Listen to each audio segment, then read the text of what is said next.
Welcome to this new episode of On Cam. So this time we're going to look at a special camera, the Minolta Riva Panorama. It's a point and shoot, not much to set on this one. Very simple, very compact. You open with this flip switch, you can open the lens and basically point and shoot. It's a 24mm f4.5. That makes it really special because it makes panoramic views, as its name indicates. You can also find it under the name of Riva P. There's a viewfinder, the lens, some sensors to measure the focus, the flash. If you look at the top panel, not much there. A timer, a self-timer, the counter for what photo you're taking in your film roll. The trigger, and this button, when you press, it just blocks the flash if the flash needed to be flashed automatically. Not much else. The viewfinder is here.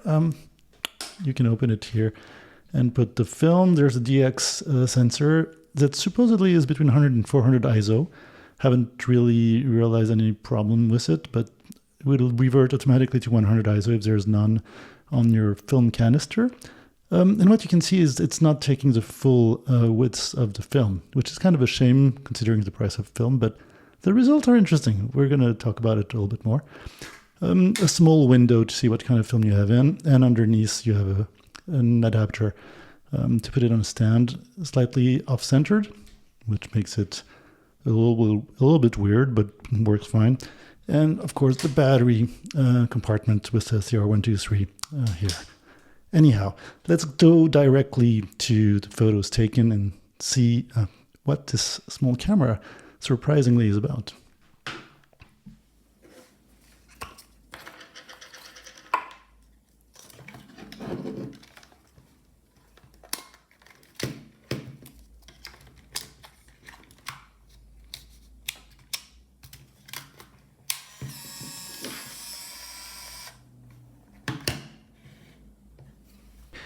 Okay, let's go to the pictures. That's where the camera is getting really interesting. It's a very special camera.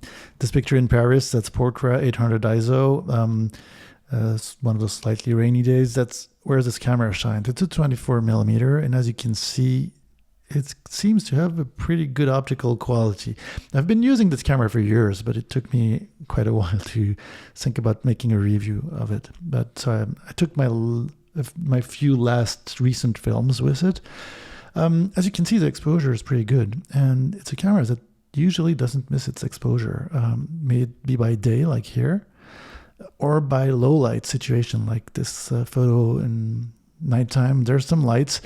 That's in Geneva. I think it's interesting to see that this camera kind of works all the time, and the optical quality is pretty good, geometrically speaking. Having 24mm lets you have this sort of really wide aspect. Sadly, you lose, as I said when I was describing the body, parts of the film exposure because they could have made it expose on the top and the bottom. Of course, you wouldn't have had the limitation, the stylistic limitation. So you kind of get used to it, and the results are really good. It's hard to miss a shot with this camera, honestly. Here again, that's the west coast of Reykjavik in Iceland. The definition is pretty good in the borders, not as good as in the center, but it's very surprising for the size of the camera, the type of camera. Here again in London was the Thames River, a view of the city. As you can see, works great. And again, exposure is kind of always spot on. It's really rare to miss it. Or here's this photo in the tube. Again, here you can have an idea of the bokeh on the front. The front parts are out of focus. The focus works really well too, and even if it's an f4.5, works really nice. With more light, of course, it's going to close the diaphragm a little bit, but it will kind of increase the quality of the optics. And as you can see here, great again. Yeah, great exposure, even so it's quite a contrasty scene. And you do have some bokeh, even so it's the diaphragm is closed. And that 24mm in streets like that, it's a great field of view. Honestly, here's this bookstore, magazine store. in Manchester. The ducks before, the geese before, and this is Proimage 100 from Kodak. Here, a view of Manchester was this, I think it's the first train station of Great Britain in Manchester. Not sure, but as you can see here, you got something really wide that you wouldn't really have with another type of camera, except if you have an X-Pan, one of those really fancy, expensive cameras, or a bigger reflex, but something that stays really put in your pocket. This thing is kind of a gem in that sense. It's got a flash. I would have liked a more powerful flash, but actually it works great. So for certain situations, like if you want to stylize or you want to have a subject, does work. Will compensate also for backlight situations. It doesn't have a backlight setting, but anyhow. And here's the light leak. That's not the camera. It's me when I loaded the film in full daylight. That's the first picture of the film. But yeah, I kind of like the photo. So that's in Iceland, Reykjavik. Just the detail works great. I think it's a very interesting camera, and the sub-meter minimal focus distance is great for details too. As you can see here with this beach in Iceland. The next film, that's a positive film that was developed chemically like a negative film. So it's very grainy. It's also old. It's kind of expired. So the scan's not the best, but it gives you an idea also what you can get. That's a 200 ISO Elitechrome, I believe, film. That's in Copenhagen. Yeah, the mix of the lens and the quality of exposure and focus, great. It's really a very special tool. And this wild field of view on such a compact camera, people don't really mind you because it looks like a toy camera. And at first it does feel a little bit like it, but then you kind of get used to this body, camera body being actually pretty solid and nice in your hand. So it takes pictures with people not realizing. And as you can see on here, I really have this wide range of view, and you can see the subjects on the right, on the left. It lets you do a really different kind of photograph with film. Here it's kind of grainy, but it gives you an idea also of the geometry. Works great with those grills, one behind the other. The optics are really very impressive in my opinion. Here that's in Copenhagen, also those mannequins behind a window. I thought it was interesting. Again, with this expired, weirdly developed film. Or here, a performance at a contemporary museum in Copenhagen, lower lights. Again, exposure is usually spot on. Focus works great. And you can also use it vertically. So here, just for examples, with the diverse films, recent films I had, it does for a really interesting format that, again, you will not really find in another camera. And also for black and white. Let's go to a black and white film, like the last one on the right. That's in Manchester. I'm doing some street photography with some Ilford SFX 200. It's great for that kind of scenery when you want something very linear and want to see subjects that are in the periphery. Or here for landscape, we're going to see one at the end also, but that's a church in Romania, in Bucharest. What else to say? Really kind of an optimal camera. It's hard to find bad points. We'll go to the list of goods and bads after, but practically it's a really great tool. That's when you see the current price of its second market value. It's just a gift. Here again, columns in Bucharest, in one of those huge buildings, in black and white. I think the lens really shines in black and white. Or here are the landscapes of Iceland. And again, very different kind of exposure situations, focus, exposure, usually spot on. A few mishaps, but very rare. So let's go to different pluses and minuses. So plus, fun, simple to operate. It's just a joy. 24 millimeter, obviously, it's a plus.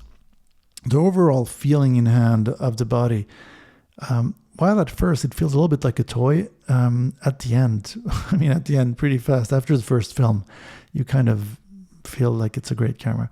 The modern battery, of course, it's a CR123. You'll find it easily. The closing mechanism and lens cap, I really like the simplicity. You turn it on by opening the lens cap. It's a slider system that really works.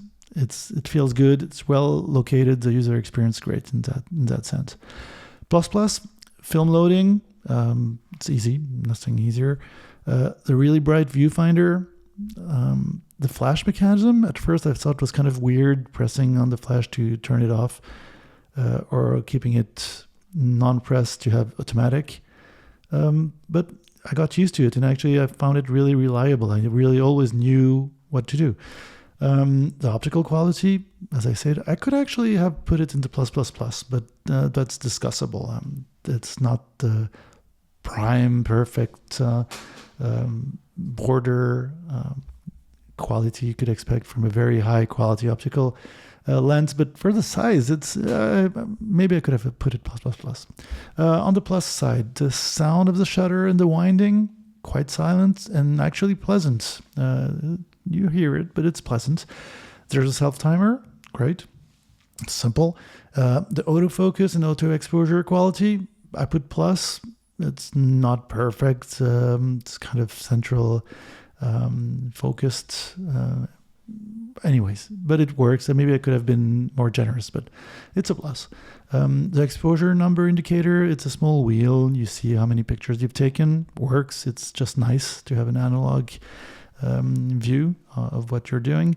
The manual rewind, you can actually press underneath the body and force the rewind, and it will keep a tab out once rewound, which is nice if you want to re-expose your film. That's a cool way also of stopping a film in the middle and changing films. That's a nice touch. Maybe I could have put more than one plus, but I actually didn't use it. So yeah, let's put the plus because it's here. Something really basic and not really plus nor minus. It's the base stand mechanism, a little bit accentuated, but it works. Kind of plasticky, but it works. The camera is light, so it's okay. The looks, neither plus or minus. F4.5 could have been brighter, but when you see the results, you feel like it may have really been a good choice, actually. But yeah, here are the mid-range qualities. Minus, the lack of manual settings. That's definitely a minus. No indication of the focusing distance. That would have been kind of nice to be able to know at least where the range of focus is. I missed a few shots, very rare, but I did, so it might have been nice to know what was going on. And no remote, nor mechanical, nor electronic. That's definitely a minus. Minus, no indication of over or under exposure. You don't have a forced backlight overexposure setting or something like that, and you don't have that indication. So it happened that I did actually overexpose a few shots.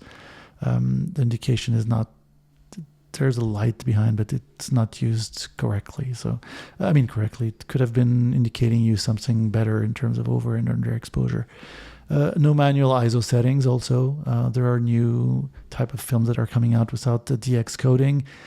Could have been nice to be able to do it manually or actually change the settings of a film that has DX indication. But yeah, it's anyways, did usually work. And bad, minus, nothing really bad. This camera is actually kind of a gem. So yeah, again, I'm repeating, for the price of the second hand market price today at the time of the review, it's a steal. So yeah, if you're interested, go get one. It's just a real pleasure and a real gem to use if you like the 24mm format. Anyhow, so don't hesitate, questions, suggestions, or comments as usual. And hopefully that was entertaining and makes you want to do more film photography. Catch you next time.